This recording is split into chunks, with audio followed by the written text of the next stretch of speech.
Welcome to the DFO Rundown Podcast with Frank Saravalli and Jason Gregor on dailyfaceoff.com. Delivered by DoorDash.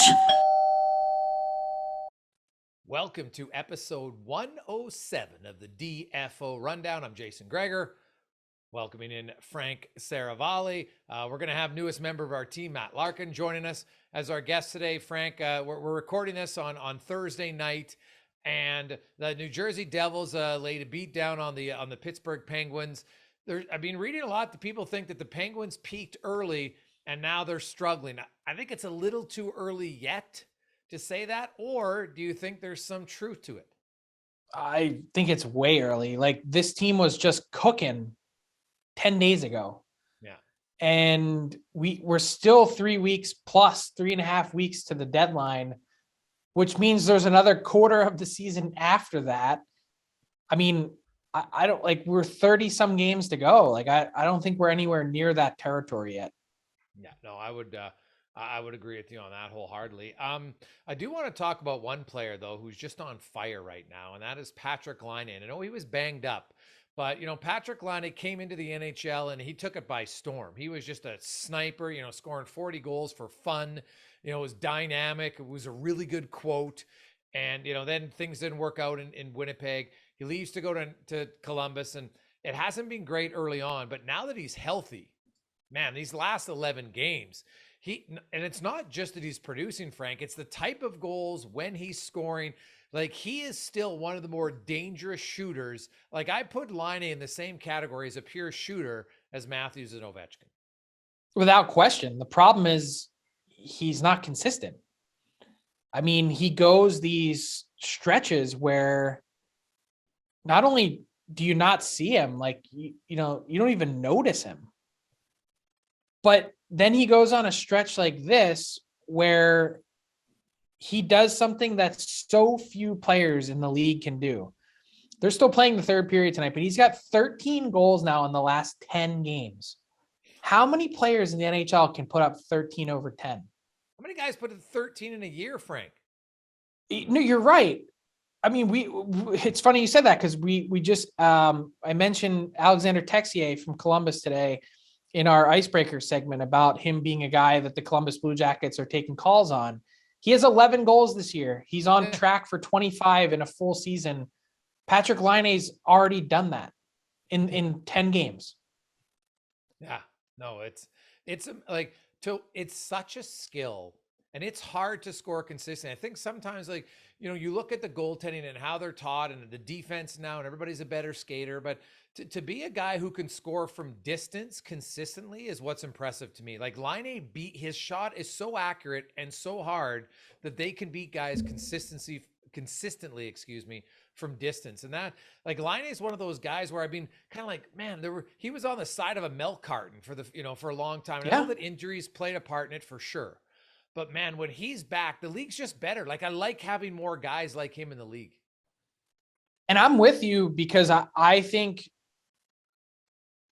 we really should be celebrating what guys do well, as opposed to talking about all the things that they don't do. The problem is, in a salary cap world, someone equated really the goals that a Patrik Laine scores throughout a season. A front office member once explained this to me as empty calories. It's great that Patrik Laine scores 35 or 40 goals in a year, but what else is he doing for you in the games that he's not scoring? What's he doing for you in a 3-week stretch where he does nothing? And I think it's a fair question to ask, given what he's going to command on the cap. And it's a really interesting question and commentary and exercise to go through. What would you pay Patrik Laine? Do you give him a long-term deal? But I think you have to accept that that's part of the picture, part of, it's fact with his game. Like, you are going to get 35 to 40, but there are also going to be those stretches. So you have to know going in, eyes wide open. And Columbus has seen that in just this short time as well or better than Winnipeg did. I mean, he gets to Columbus last year, he has 10 and 45. Yeah. But he's due a $7.5 million qualifying offer. So what do you pay him? Well, you're Columbus, and you probably have to pay him. Well, maybe just because that's his qualifying offer. We've seen lately some teams, you sign him to a long-term deal, a 5 or 6, 7 year deal. I think he's, at minimum he's getting 7, just because I understand that there might be games where he doesn't score, and that's fair. But I do think sometimes we underrate the importance of goals at the same time, right? Like that, yeah, and that's you're right, because it's the hardest thing to do in the league. So exactly. why are we calling them empty calories if they count so much? Yeah, because like you can't sure you'd like him to be better defensively. I get all that, right? I understand. And so, you can maybe have a better commitment from him a little bit. But at the end of the day, if you're going to be able to score that many goals, there's so few guys in the league. Then it's your job as a GM to say, okay, let's surround them with some better players. Then those goals become even more valuable. There's probably a likelihood that he can score more because he's with more skilled players. But also, if we've got other skilled guys, we don't have to worry about Patrik Laine being a Selke nominee. He doesn't have to be, right? So I think there is sometimes, and we get so focused on looking at what players can't do that we undervalue what they do. And when you do something that well, there's a lot of value in it for me. So, okay, so walk me through the exercise though. So if you think it's 7, what kind of That's term the are you lowest giving I him? think is going to get is 7. Like I think he's probably like last summer, Frank. I didn't think defensemen were going to get, like I thought Dougie Hamilton was going to get 8 mil, and I thought that was fine. Well, then he got 9, and then every other defenseman went up, and that was after COVID.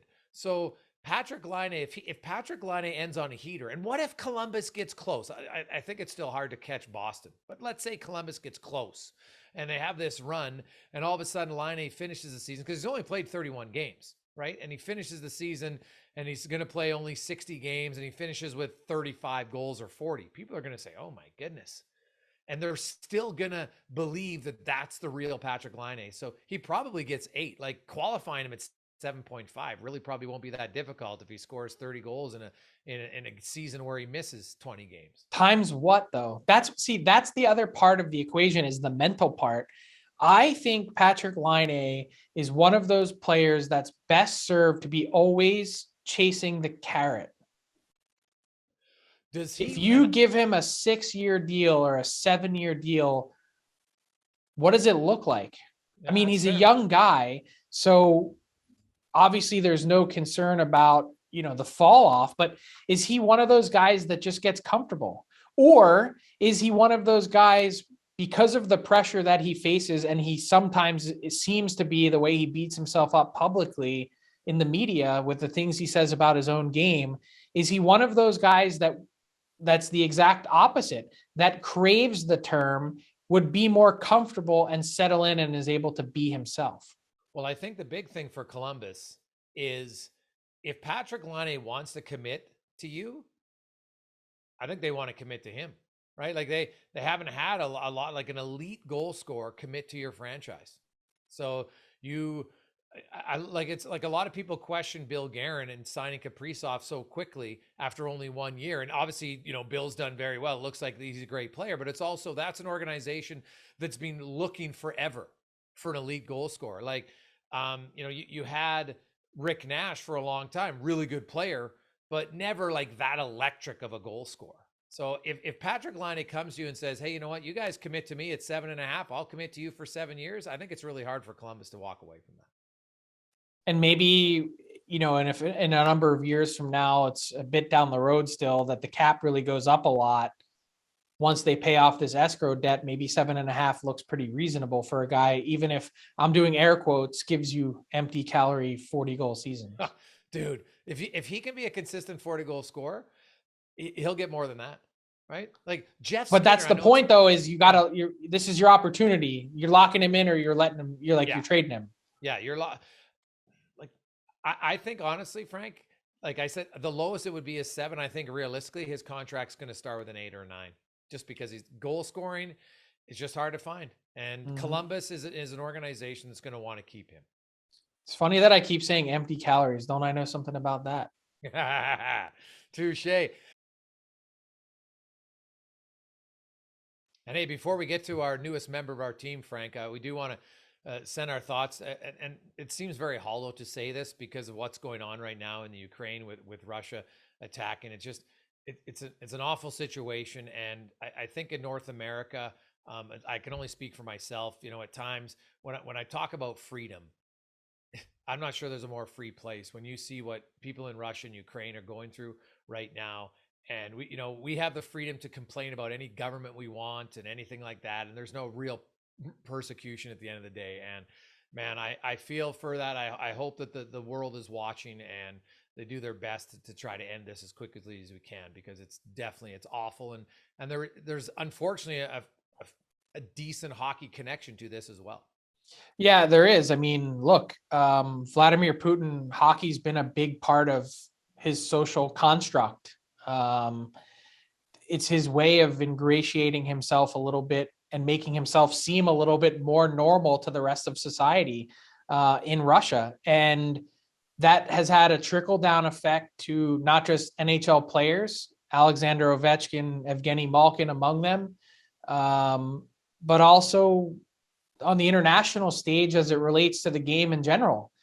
The IIHF, how many photos are there of Vladimir Putin and former IIHF president Rene Fassel, spending time together, watching games together, press conferences, jersey ceremonies, like the whole 9 yards, Fassel playing or officiating a game that Putin played in.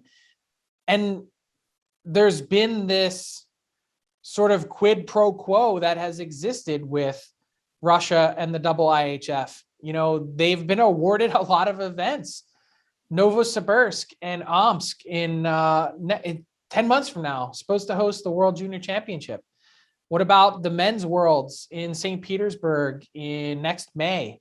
I mean, these are two major moneymakers, significant tournaments for the IIHF that are being held or scheduled to be held in Russia after all this has happened. So they've got some serious questions to answer. And they say their president, Luc Tardif, sending out a statement on Thursday night saying that they will begin to have council meetings and discuss these measures. I don't know what there is to discuss, but no. I am also interested in hearing what Alex Ovechkin has to say when he's asked about it, because I've seen a lot of reaction, Jason, on social media saying, leave the guy alone. You don't know what it's like for him to have his family there, his wife and his kids, and both of his parents are actually all in Russia at the moment. And I certainly feel for him on that respect, between a rock and a hard place, especially when questions are coming. I am 100% certain that the NHL, the Capitals, and other places are using some crisis PR firms to counsel and coach him on how to handle this. But at the end of the day, there have been choices made. He has said, I'm not a political person, but when your Instagram profile picture is of yourself and Vladimir Putin, and you are part of the Team Putin.ru website as a supporter, you've made your choice to make it political. And so to say that it's not fair to ask questions now, I think that's out of bounds. Like, he has put it out there. We didn't dig this information up and find out that he was a closet Vladimir Putin supporter. He's made this his profile picture. These are questions that are fair to ask. That is fair. I think it's also fair to ask, how much of that is influenced by Putin, and, is there pressure on them, right? Like Artemi Panarin, for him to stand up what he did is amazing. And, but he talked about the fact that, like he had death threats. Like it is very serious over there. And Putin's shown that he has no conscience, that he's, what he would threaten to do to some players, you wonder. But I think Ovechkin's going to talk. The IIHF, Frank, to me, this decision, this is where you need to have courage as a group and say, we're not having the World Juniors there. You have 10 months. You can figure it out. You've changed Edmonton twice. You've shown that you can pivot and make changes with your World Juniors. So 10 months, that's a long time. The United States would love to host it again, right? Sweden, there's lots of countries that would, especially people would look at the situation and say, okay, we get why we're getting out of Russia. who's going to take it. And I think a lot of federations would step up. They'd understand why this decision should be made literally as soon as possible. There's no reason to stretch this out. And I hope the IIHF at the World Junior levels and the men's national world championship, both of those are moved out of Russia. There's got to be some consequences to the actions. And, sure, people are going to say, well, now you're punishing the innocent Russian people. I understand that, and that's unfortunate. But when your leader is willing to go to this extreme, there's got to be some consequences. I just hope in general there's consequences. A sovereign nation has been invaded and people are dying because someone's power hungry and wants control. Yeah. So definitely, I hope anybody out there who's listening, who has family in Ukraine, I hope they're safe and healthy. And many of it, and also kudos to a lot of the Russian people who have stood up to oppose this, knowing that there's drastic measures that can happen to them and their family by doing so. That's courage, man. That is legit courage. So kudos to all of the Russians who are opposing this as well, because it definitely Putin doesn't speak for all of them, and I think that's been shown on social media. Let's get back to some hockey talk. We're excited. We have a new member of the team, and we're going to announce that. Well, it was officially announced earlier today on social media, but Matt Larkin is coming to join Daily Faceoff team. You've read our next guest for the last 11 years in the hockey news, both in the magazine and at thehockeynews.com. Big part of that sports Bible over the last little bit. And now we're pleased to welcome him as the newest member of the Daily Faceoff team as our managing editor and senior writer. Matt Larkin, welcome to the team. Welcome to the DFO Rundown.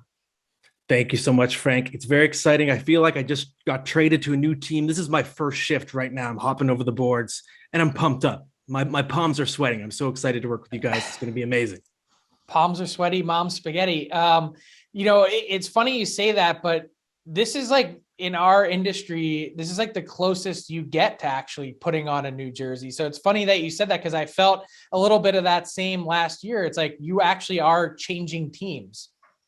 It's true. It feels like, well, it's funny. I was saying this to someone the other day. I was trying to think of a sports analogy. It's the way my brain works.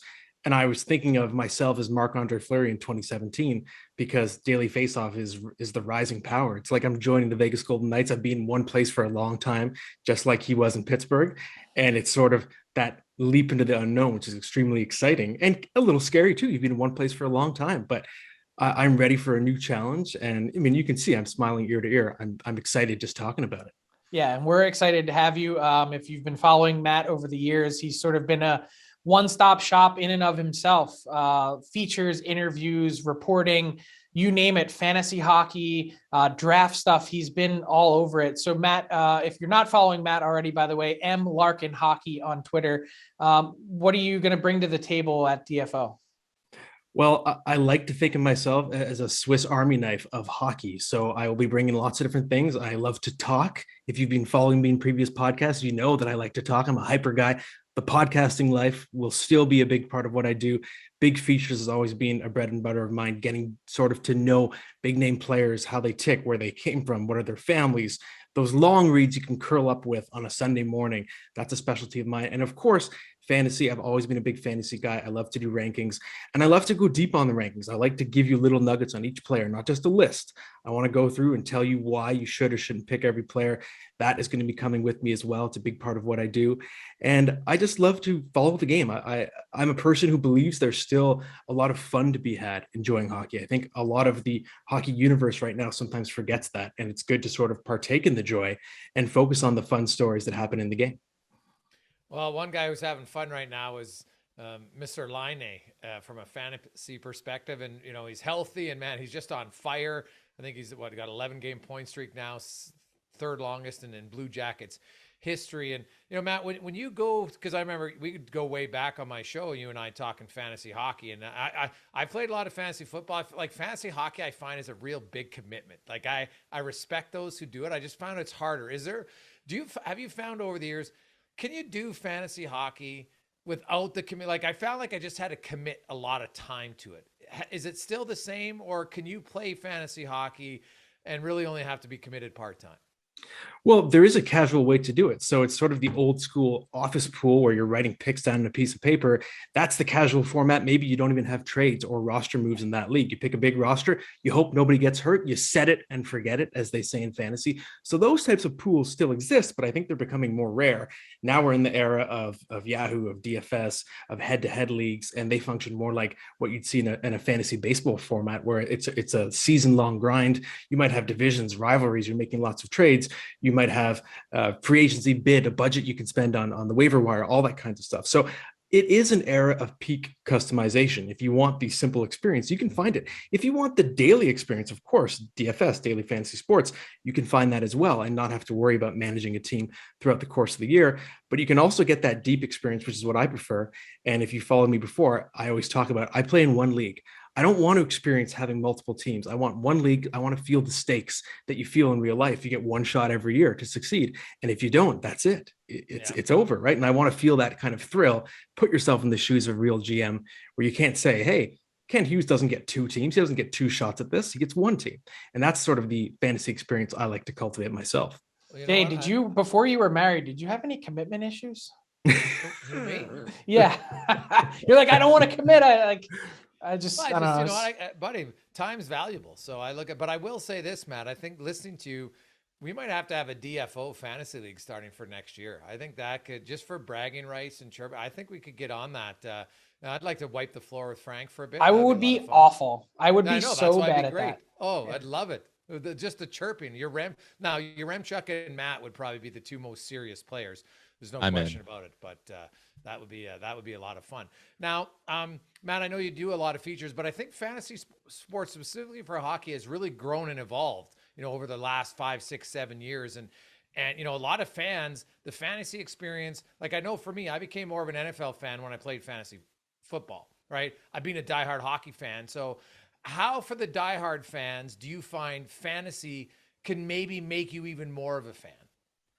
I think it's just the variety of the numbers you could track. That's the biggest change. So of course, there's the old adage in fantasy that even if you aren't a fan of a team, you're cheering for your players, and that suddenly makes the game interesting. The expression, it was Keith Wachtel of the NHL. He put it to me. We were talking about betting, and he said he couldn't believe that he was watching a kicker on a Monday night in a meaningless game. It was like a Cleveland Browns kicker, and he had everything on the line. So you find yourself caring about every game. That's important too. But I think what's really changed in recent years is the advent of banger leagues, as they call them. So these are leagues that give you different categories like hits and blocks, and the grinders, the sort of marginal players, become a lot more important and they rise to prominence. So someone like Radko Gudas, for example, he's typically a third pair defenseman. He's really aggressive, physical. He obviously has gotten into a lot of trouble with the Department of Player Safety in the past. He is someone that in fantasy circles is starting to get notoriety because he's hitting at a rate not seen since the peak of Matt Martin, right? He's producing at almost a pace that's going to track him for the most hits ever in a season. So that's a good example. It's sort of a granular example here, but it's showing that a player that was sort of a grinder suddenly becomes valuable and seen differently, appreciated more in the hockey community, because we have so many people now who are playing the game, and there are so many more numbers, not just analytics, but just fantasy numbers that you can see. And I think you learn to appreciate different players now than you did in the past. It's not just about the stars, the guys getting all the points anymore. Do you play in hardcore leagues where like shot attempts matter? I haven't yet. I do. The main league I play in right now, our goal is to create the closest thing to a real NHL experience. So every single night you start 12 forwards and 6 defensemen, and you have one goalie and one backup goalie. And the categories we try to approximate the real things. We have the hits and blocks, the banger categories. So really you have your scorers, but you also have your fourth line players. And you can actually say things in your head-to-head matchup like, hey, the reason why I won is I really got that lift from Cal Clutterbuck in the third period. He came up with 3 big hits. And that's really cool. That's not something you could say in fantasy leagues 10 years ago, but now you're approximating the real experience where you're relying on your superstars, but you're also relying on your grinders, your guys that are blocking shots, showing heart, grit, all those sort of categories. And it feels like you're putting together a real team and sort of simulating the real experience. So in my opinion, it's never been better in terms of just the experience of playing. Matt, for people that don't know you, haven't listened to you, just tell us a little bit about yourself. Where you're from, where you live, what else you're into aside from hockey, and what it's like at home. Well, thank you for asking, Frank. I appreciate it, buddy. Well, I have two children. That's a big part of my life, two daughters. So I have the daughter experience right now.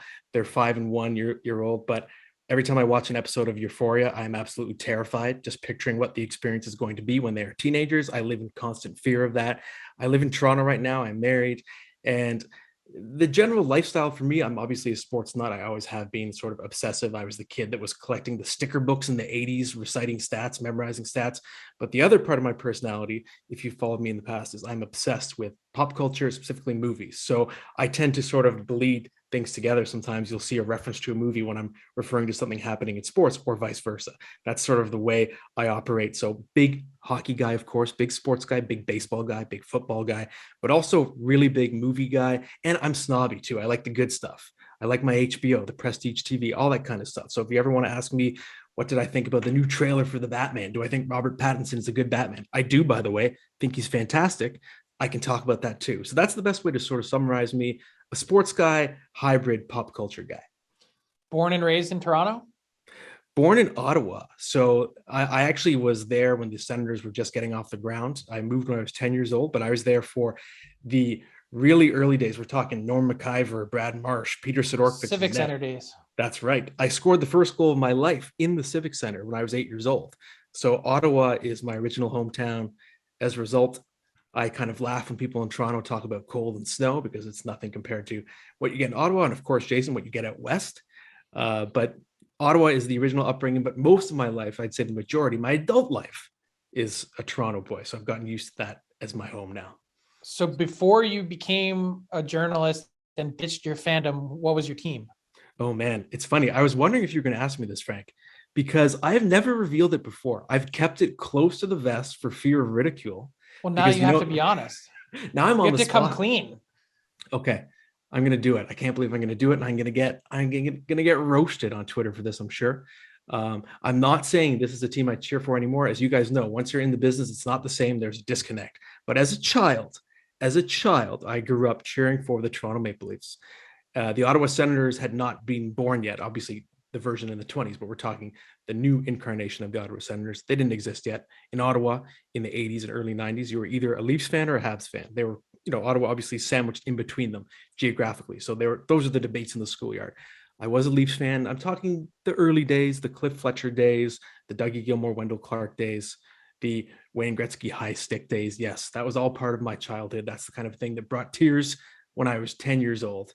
But obviously now when it comes to the Leafs, it's a sensitive subject. When it comes to media, Toronto-based media, no one wants to hear about anyone in the media that cheered for the Leafs as a kid, because there's always the accusations of bias. That is why I've kept it close to the vest. But the truth is, when you're in the business, it's different. There is a disconnect. It's part of our job to be objective. You don't see the team the same way.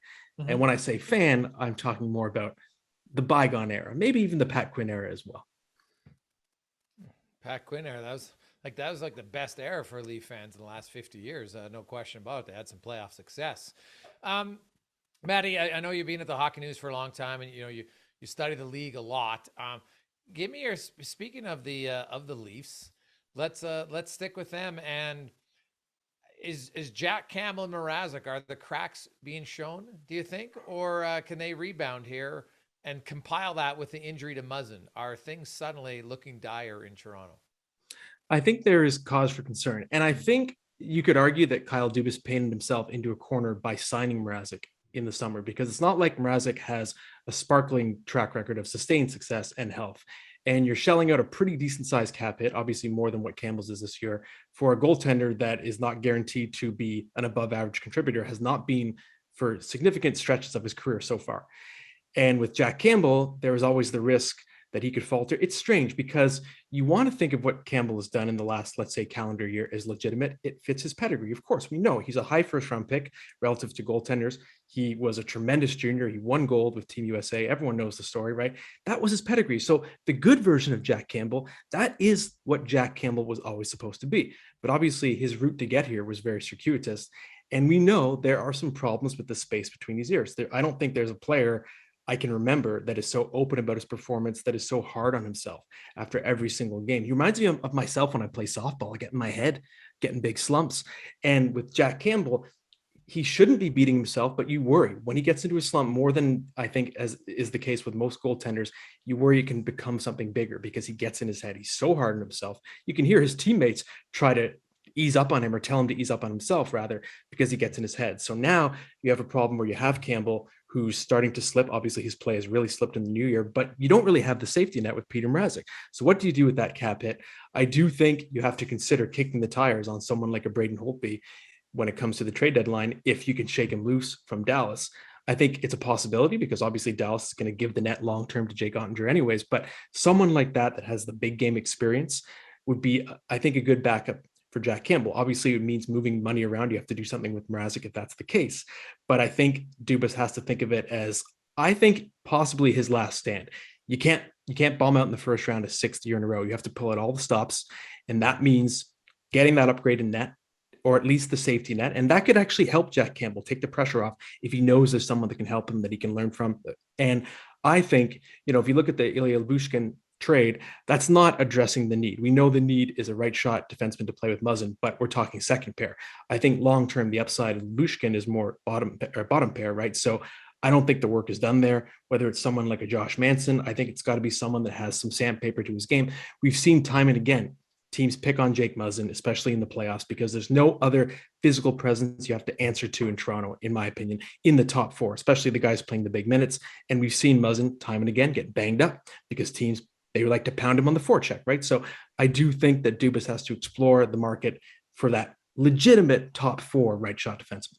So I want to jump in there because I don't know if I necessarily agree with your opinion in the sense that it's time to bring in someone from the outside. Because I think in some ways that might send Jack Campbell further down the spiral, right? And then how do you get him to recover? And I've seen lots of talk about moving Mrazek and moving the cap hit. But I think what's problematic for the Leafs is Jack Campbell is a pending UFA. His numbers are going to dictate a pretty significant raise and probably some term. And if he's in the $5 million range or close to it, the Leafs can't afford that. And more to the point, would they want to? So then you might need Mrazek in the summer to go into next season playing in tandem with someone sort of like how they mapped it out this year, where you ham and egg between Mrazek and whoever else you can get in that current Campbell price range to then make the money work because they have all their money ballparked elsewhere, or parked elsewhere, I should say. Yeah, I can see the logic. The problem in my mind is if you're Kyle Dubas, can you think that far ahead right now? If you're Brendan Shanahan, can you think that far ahead? How many chances does this regime have left? And I wonder if you just have to go for broke and not worry about next year and focus all your energy on trying to make it count this season. And obviously, yes, you would be in a quagmire financially if it plays out that way with the price going up for Campbell, but maybe you just have to think this is it. Nothing matters after this year if we can't advance in the playoffs. And with Campbell, it's tough. I know what you mean about having someone breathing down his neck, but it could be sort of that backup quarterback situation where, and we've seen it so many times with Brian Elliott, for example, in his career. Every time he's the backup, he's great. Every time he's put in the position of being a starter, he crumbles. And Jack Campbell might be one of those guys who he needs to fall back into the number two. The pressure has to come off. And maybe you bring in, for example, a Holtby. And if Holtby falters, then Campbell gets to be the savior, come in. And psychologically, it's so different than being the guy on which all the hopes are pinned. Well, I'll say this about the Leafs. I'm not sure they're built to win in the playoffs in their current construction of their roster, regardless of who their goalie is. And I think, Frank, maybe the big move in the offseason is they're going to have to move one of their forwards because that's where you lose some cap space to rejig their whole team. Now that's obviously a bigger picture decision, but ultimately, I think Matt's right though, Jay, that whatever we're talking about next season might not matter at all. Like if you're currently managing this team, like you need to park whatever your thoughts are for the summer, that it's all about winning this year and not just winning the Stanley Cup, just surviving. Yeah, they got to win a round. I think at least. Yeah, I think maybe two. And the problem is, guys, they could make good moves and still lose because they're going to have to play Tampa or Florida in the first round. Right? That's like those two teams. Like look at those two teams. Like Toronto's a good team, but if you go, where does Toronto have a clear advantage over any of them? Well, someone was making the joke on Twitter the other day, like, oh, this is great. Jack Campbell's falling back now just in time for the Leafs to get one of the wild card spots and cross over to the Metro. I mean, obviously probably not going to happen, but just funny nonetheless. But you're right. Like, you could make all the moves you want and still be outclassed by either one of those teams. And at the end of it, we'd all sit here and say, well, Florida or Tampa were the better team. Yeah. That's right. And if the Leafs got hot for some reason, they rise up, let's say they win 10 games in a row, they go full Calgary, then their reward might be you play Boston as a wild card team. It's like, oh, come on. Are you kidding me? Right. So it seems like there's only one scenario that would be on paper favorable for the Leafs. And it would be if somehow you went down to that wild card and you crossed over to the Metro, but it's pretty unlikely right now. And but if you cross to the Metro, that means you're taking on Carolina. Like, I'm not sure that's that easy of an option either, right? Like, that's the thing. The East is really good, man. There's no easy first round solution for anybody. That, like, even Florida, whoever wins their division, you're going to have to play Boston. And now Boston's not as good as Tampa or Florida, but they're still pretty good. So yeah, that's the playoffs in the East to me are fascinating just because there's so many competitive teams. And I want to get back to your hometown, Matt, in Ottawa. When we talk, because I'm a big believer in that rebuilds take a lot longer than people like to hope they are. They're definitely longer. This is Jay's running thing, by the way. Well, but he's on this, like, though. I think this is like 4 straight pods where he's like, looking at it. But my point is, speaking of patience, how patient do you think they are for management and coaching in Ottawa? Like, what's the sense in your hometown from your buddies that are still in Ottawa on where they're at as an organization? Well, it's interesting too, because obviously during my time at the Hockey News, we deal a lot with scouts, right? And we used to release they now, and they still do, release an issue every year in which there's a panel of scouts that ranks every farm system. And Ottawa obviously gets top grades, which I know obviously it's not that Pierre Dorion's making the draft picks himself, but he's still overseeing it all. And I think there's a perception that on paper, what they have, it's the same thing as we've seen in LA right now, is wonderful. You see it there. But sometimes it's just hard to bridge the gap from the theoretical to seeing it actually happen on the ice. And when you trade away so many of your leaders, whether it's Mark Stone or obviously Erik Karlsson, the list goes on, John Gabriel Pajot, there's no one to sort of teach the group how to win. I think we've seen that time and again. We've seen it with so many different franchises. How many times over the years have we said, well, the future is bright for X and Y? Columbus and I think Arizona especially spent so many years in the tank. Florida, I know you guys talked about Florida on a recent episode, how long it took for them as well. And it's just hard to get the right mix of veterans, which is why, of course, the rumors are going to swirl when we hit the summer. Who's going to be UFA? Who has a summer home in Ottawa? Who has spent a long time, the longest tenured captain of the Philadelphia Flyers, Claude Giroux. So I do think we're going to see a lot of rumors there of bringing in someone like that who can be that veteran presence to try and usher that group to the next level, to teach the Josh Norrises and the Brady Kachucks how to play in the deep water, how to win the meaningful games. Matty, because you're a newcomer, we're gonna welcome you in to Buy or Sell with Tyler Remchuk that we do all the time. Ty, how you doing? I'm doing fantastic. I've been enjoying this chat so far. I'm excited to bring Matt into Buy or Sell. As always, you guys, Buy or Sell is brought to you by our friends over at DoorDash. Ding dong. So Matt, that's our running gag. We usually have an actual doorbell, but we had producer Liam hop in one day and he just said ding dong, and it was the best ever. Still the best ever. I knew you guys would like that. 25% off with the promo code RundownDD on your first order. Also gets delivery fees. You want it again? Ding dong. It's so good. Yeah. Anyways, let's Matt, if you don't know how the segment works, basically I say something, and if you agree with it, you buy. If you don't, you sell. So we can jump right in here with my first question. Frank, you actually touched on this on the Daily Faceoff show. So I'm going to say Joe Pavelski will re-sign with the Stars, and his AAV will be a raise off what he currently makes. Matt Larkin, you're the new guy. I'm starting with you. I'm going to say he does re-sign, and I'm going to say that the AAV is the same because he gets term with it. So whether it's warranted or not at his age, I think that's what he's going to want, and I think it's what he's going to get. So that's kind of like a half buy, half sell, I suppose. Suppose that's an acceptable answer. Frank? I'm going to buy. I'm going to say he gets 2 times 7.5. So a slight raise. Enough term to at least make you feel warm and snuggly at night. But if you're the Stars, not enough that you're really getting nervous that you're paying Joe Pavelski that money at 40? I'm going to sell because I think the more money Joe makes, the less chance he has of winning a Stanley Cup. He's made a ton of money, so he'll take a little bit less of an AAV because he hopes that can help their team be more competitive. Fair. Oh, interesting. Just commentary, and not from me, but I was just talking to some other people from around the league to follow up, Jay. And their thing was, if Joe Pavelski really wanted to win a Stanley Cup, he would be saying, trade me. Sure. Well, that's fair too. Yeah, that is interesting. Number 2, things got pretty ugly in Tampa Bay for the Edmonton Oilers in terms of their goaltending. Mike Smith, another not great performance. I'm going to say the Edmonton Oilers will trade for a goalie before the deadline. Greg, you buying or selling? I am selling. I just don't see a lot of options available. And what you'd have to give up, you're going to have to pay a lot.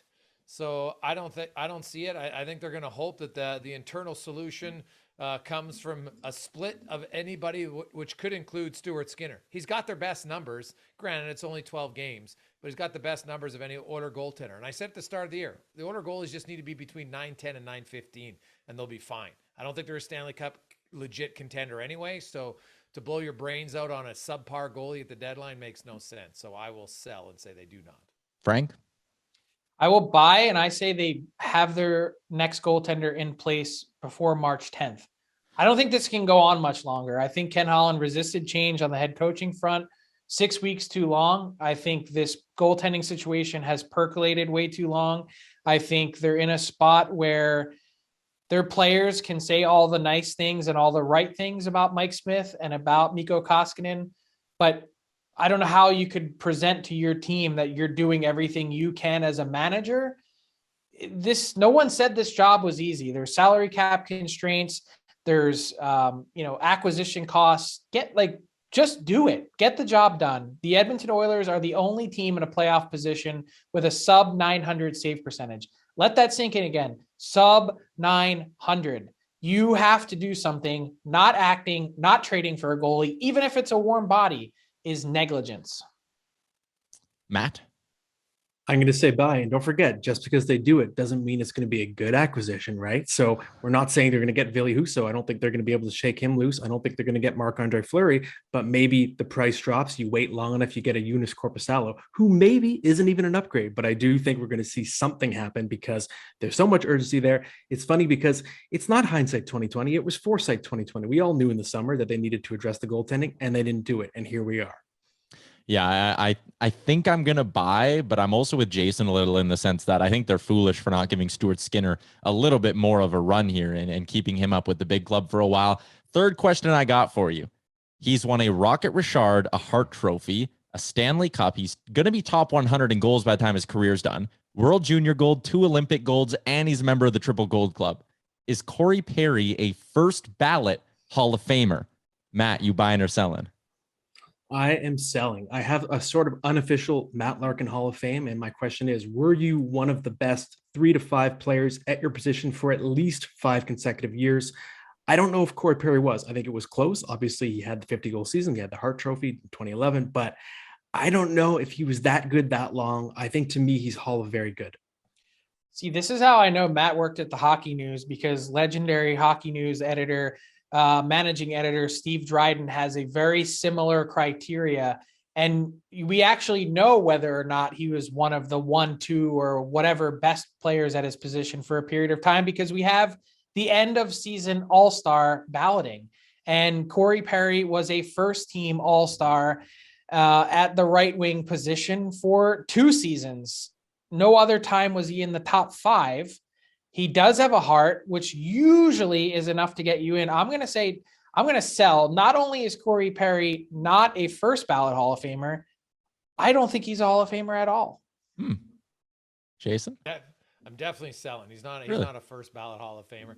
He might be one of those guys who, waits a long time and gets in later on. That's possible, but definitely not a first ballot. And that's not he just scored his 400th goal. Yeah. The other game. So, he's had a very good career, but there's lots of guys with 400 goals who aren't in. He's played on good teams, no question, but I will pass as a first ballot Hall of Famer. Usually I only go 3, but I always have a 4th one prep just in case you cover one of my topics before the segment. So I'll just give you the 4th one now. We'll make it the points bet bonus. I also have a points bet bonus as well. So you're getting a whole bunch of questions from me today. Igor Shesterkin, is he the Rangers MVP of the season, or does that belong to an Adam Fox, Mika Zibanejad, or Temi Panarin? Jason, you buying or selling? Shesterkin is the Rangers MVP. Geez, no love for Chris Kreider. What the hell? Oh, Chris Kreider. Yep. Sorry, I blanked on that. That's a really good question. Yeah, it's hard. It's hard to say he isn't. Just the position you play in the NHL, and you alluded to it earlier in Edmonton. When a goalie struggles, if a winger struggles, he goes no goals in 20 games, your team can still win. When your goalie struggles, you have no chance. And Shesterkin's been unreal in goal for them. So I think he's going to be one of the leading candidates to win the Vezina. So I will say he's their MVP. Frank? So I was thinking about which is the tougher team MVP discussion. Is it the Rangers or the Avs? Like, tell me who the Colorado Avalanche MVP is. But to answer this one, I will buy. We did this segment on the Daily Faceoff show this week, and Tyler helped grab the clips of Shesterkin, not just the empty net attempt that he had, but from one knee earlier this week, a 100-foot outlet pass on the fly, on the tape, in overtime to Panarin from one knee. Like, it is unbelievable if you haven't seen it. And I never thought that, and this, I think he made such a good point when he wrote this. Larry Brooks at the New York Post said he thinks that Igor Shesterkin has been their most exciting player this year. So he didn't say MVP, but think about that statement on a team with Panarin, with Kreider, with Zibanejad, with Fox. Your goalie is your most exciting player. How often does that happen? And how blessed are the New York Rangers that they were able to bridge the gap from King Henrik to Igor Shesterkin? Like, it's pretty wild to have that kind of run. And this is the point, since I'm not right about a lot, where I remind you I had a buy or sell question in September that was buy or sell on Igor Shesterkin finishing top 3 in Vezina. So I got at least one thing right this year. Matt, Shesterkin, MVP of the Rangers, buy or sell? I'm not just going to buy, okay? I'm going to walk in as the new guy and shoot a 3 from half court here. I'm going to say MVP of the league, not just the New York Rangers. If you look at the analytical data, the New York Rangers are still a long ways away from being a good defensive team. The difficulty of workload, Igor Shesterkin is near the top. He has the best numbers of any starting goaltender in the league, despite the fact he is seeing more rubber than most of the other starters. He's facing way more high danger chances. The degree of difficulty of his workload is so high, you would expect worse numbers. Instead, he's posting elite numbers in spite of that. Amazingly quick goaltender, fastest goaltender in the league, the most athletic goaltender in the league at the moment, now that Jonathan Quick is aging out of that title, I think. So to me, he deserves to get Hart Trophy votes, not just votes for MVP of the New York Rangers. All right, we're going to wrap it up with our points bet bonus question. Some really exciting stuff actually coming with us and points bet, some contesting that you're definitely going to want to stay locked for. We'll have more on that in the next few weeks. The Rocket Richard race. You got Leon Draisaitl at the top, 35 goals, Matthews 34, Chris Kreider 33, and Alex Ovechkin, the only other one with 30 plus goals on the year. Here's how the odds board shakes down though. Matthews at plus 225. Draisaitl plus 275, Ovi's plus 275 as well, Kreider plus 300. Your points bet bonus question, if I gave you a free $100 bet, who would you be putting it on to win the Rocket Richard, Matt? I'm not going to overthink this one. I'm going to go Austin Matthews. I just think he is the best pure goal scorer in the world today. The release is unparalleled. It's sort of Joe Sakic in his prime on imaginary steroids. And I just think Leon Draisaitl, I think, is a good threat, but if the odds are that close, and I think Chris Kreider, the regression is going to happen. It's been phenomenal what he's done, but I don't think it's sustainable. So to me, you got to go Matthews. So we're taping this on Thursday night. And as we're taping it, Austin Matthews scored again against the Minnesota Wild. That is 76 goals for Austin Matthews in his last 100 games played. 76. Wow. Here's the problem with the bet, though. Will he stay healthy? That's really the biggest wild card. And we talked about this at the beginning of the year. I did put a couple bucks on Matthews, actually at plus 250 to win the Rocket. And when he missed a few games and then was a little bit slow to start, I was a little nervous thinking that he might not get there. He's obviously gotten close, but if he misses another 5-game stretch, he's probably not going to win it. Well, Draisaitl's missed 4 games in 7 years. So you're right there, Frank. Draisaitl doesn't miss a lot of games. He's also gone in a pretty cold slump on the power play, and he's due to heat up again. So he also has better odds. So if I'm getting free money, I always go with the higher odds. So I will take Draisaitl because I can make more.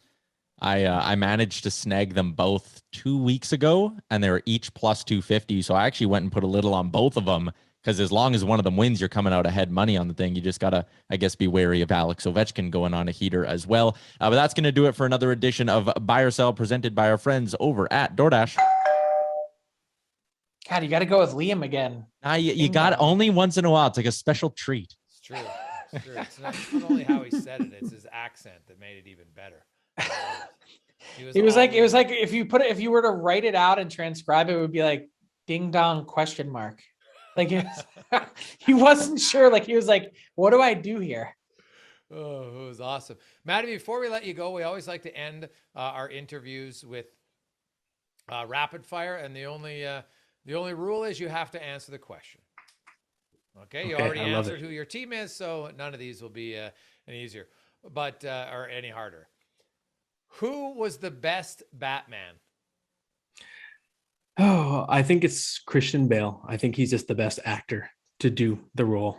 But I think Robert Pattinson might take the title. Wow. Okay. I'm curious. Did you, I will start with some, did you like the 3 Spider-Man, all Tobey Maguire, everybody together? Have you seen that? I have. I think it was wonderful to see. There was a weird sort of real life projection where you're feeling good for the actors to see them all together as well. It was warm and fuzzy. Great movie. I don't know if the movie is as good as people think it is because the nostalgia sort of wins over their mind, but still a lot of fun. You mentioned Euphoria. Right now, Matt Larkin, what is your go-to show on Netflix? On Netflix, okay, I'm going to go way off the board here, okay? So I'm going to show you another part of my personality. My wife and I, we have a guilty pleasure for trashy reality TV. So if we're talking the flicks right now, Love is Blind. It's fantastic. Wow. I don't even know what that is. All right. God, well, you got to learn, Frankie. Oh, man, you're a better man than I can't stand reality TV. I can't watch it. Sports to me is reality TV. It's not scripted, so I'll even take wrestling over reality TV. Other than the original Survivor, I always liked that one, but that was good.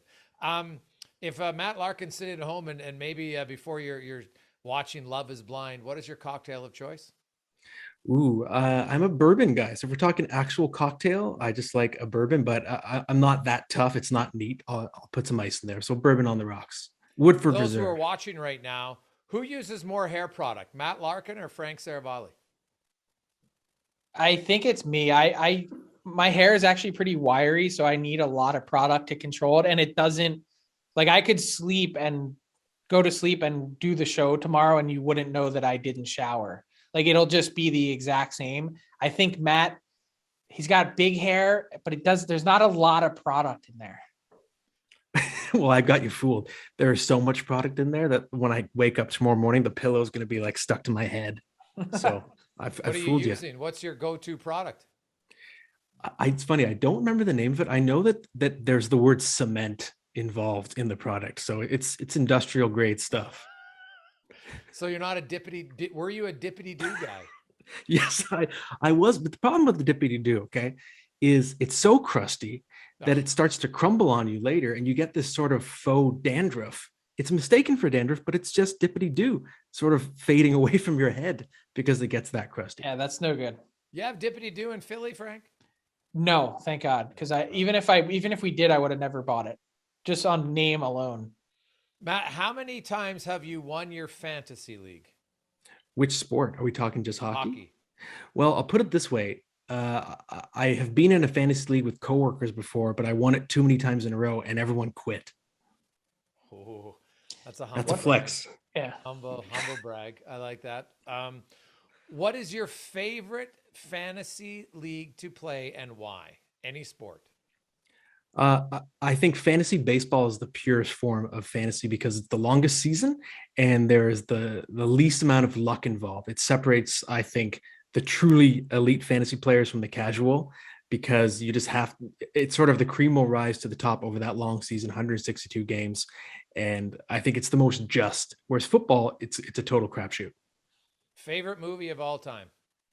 Heat, De Niro, Pacino in the diner together, the bank robbery, #1 movie. Most overrated movie? Oh, that's a good one. Okay. I'm going to say Ferris Bueller's Day Off. It's one of those, I think I was just told to watch it so many times that by the time I saw it, the hype was out of control, and I enjoyed it, but it just wasn't that good.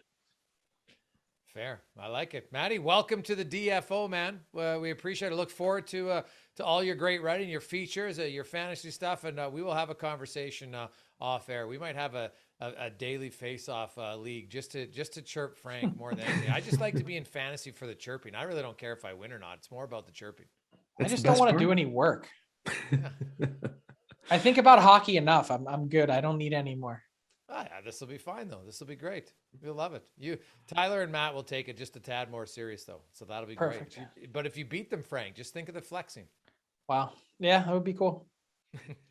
All right, Maddie, thanks for joining us, man. We appreciate it. Best of luck. What is your first, like, as the editor and senior writer, like what's project number 1? What should fans expect March 1st from Matt Larkin? Ooh, well, March 1st, I mean, I don't know the exact date, but I'm working on something. It's going to be a rather big name player. I don't want to jinx it now, but okay, fair. Just watch just for something. Let the guy get logged into his email, for Christ's sake. Just ask. But I'm hoping, hopefully I didn't just jinx it now by you're saying gonna have it. like a Larkin long read? Is that what it's going to be? Yeah, that's the hope. Yeah, okay, absolutely. Like so it's coming soon. Okay, there we go. Little teaser. Thanks, man. Thank you, guys. Can't wait to work with you. I'm honored. Excited to have Matt part of the team. Frank, I jokingly how you guys had to change teams recently, and it's probably true. And I look forward to what he brings. He's got a wealth of knowledge, and Matt, he is a fantasy expert, so I like that he can talk the fantasy side, but also dive deep. And I'm very curious on what his first long read will be. Yeah, I'm excited too. I can't wait. You see the personality and just such a talented guy. He's involved in so many different things. He's got really good connections around the league and contacts, and the ability to dig in and write and also help us on the editing side. He can touch really every platform that Daily Faceoff is known for. He understands the gambling aspect, clearly gets the fantasy part, and can contribute to all those different areas, which is going to be really fun. I look forward to it. And the weekend, lots coming. We'll see what happens. We talked about it briefly about the Oilers goaltending situation as it last opportunity. You think they might go out and make a deal before March 10th. So we'll be watching for that. And, lots of goaltending issues around the league right now. So I'm curious, some teams, Toronto, some other teams wondering what's going to happen. In Dallas, everybody talks about Holtby, but Dallas is right in the playoff mix. They might not trade him. They might. Yeah, the only thing with Dallas is that they can afford to. Like, they're not going to impact their playoff chances. Jake Ottinger is the guy. All you have to do is call up Hudobin, and he can fill in for what Holtby has provided. That's fair. It's totally fair. Frank, have yourself a good weekend. We'll talk to you Monday when the NHL's rookie goal scoring leader will make an appearance on the DFO Rundown. Thanks for listening to the DFO Rundown with Saravalli and Gregor. Keep it locked on dailyfaceoff.com and subscribe wherever you get your podcasts from to never miss an episode. Delivered by DoorDash.